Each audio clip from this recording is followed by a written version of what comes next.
नमस्कार दोस्तों, स्वागत है आपका एक और रहस्यमय गूढ़ और प्रेरणात्मक कहानी में।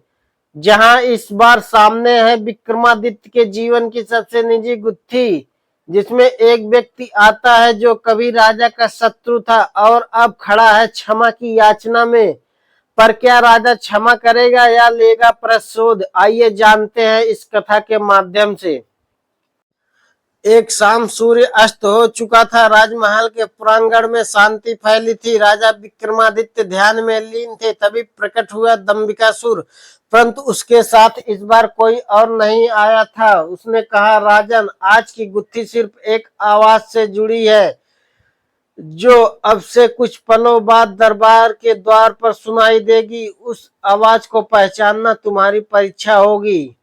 दरबार में एक बूढ़ा व्यक्ति आया। उसके शरीर पर पुराने घावों के निशान थे और हाथ कांप रहे थे। वह धीरे धीरे दरबार की ओर आया और बोला, राजन, मैं वही हूँ जिसने वर्षों पूर्व आपके पिता को धोखा दिया था। मैंने शत्रुओं को आपके किले का गुप्त द्वार दिखाया था। आज तक मैं हर रात जागता हूँ, क्योंकि मेरा अपराध मुझे सोने नहीं देता। मुझे क्षमा कर दो, या जो दंड देना हो दो, मैं मृत्यु भी सह लूंगा। गुत्थी का प्रश्न, जब अपराध पुराना हो चुका हो पर अपराधी अब स्वयं दंड मांग रहा हो, तो न्याय क्या कहता है?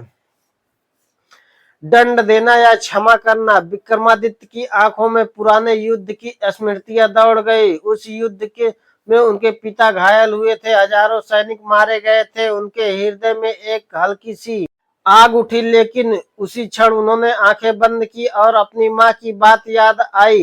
बेटा, सच्चा राजा वह नहीं जो तलवार चलाए, बल्कि वह है जो घाव पर मरहम लगाए। राजा बोले, तेरा अपराध क्षमा योग्य नहीं था, लेकिन आज तूने जो साहस दिखाया है वह दुर्लभ है। मैंने देखा है, अपराध के लिए क्षमा मांगना मृत्यु से भी बड़ा कष्ट है। इसलिए मैं तुझे दंड नहीं दूंगा, बल्कि तुझे आश्रम सेवा में भेजूंगा, जहां तू बीमार, असहाय और वृद्धों की सेवा करेगा और अपने अपराध को अपने कर्मों से धो पाएगा। दंबिकासुर थोड़ी देर तक मौन रहा, फिर गंभीर स्वर में बोला, राजन, आज तुमने प्रतिशोध को छोड़कर न्याय और क्षमा को चुना है। यही है एक सच्चे राजा की पहचान। अगर किसी ने आपके जीवन में बहुत गहरी चोट पहुंचाई हो, वर्षों बाद अब पश्चाताप कर लौटे, क्या आप उसे माफ कर सकते हैं? कमेंट करके जरूर बताएं। आपके अनुसार सच्चा बलवान कौन,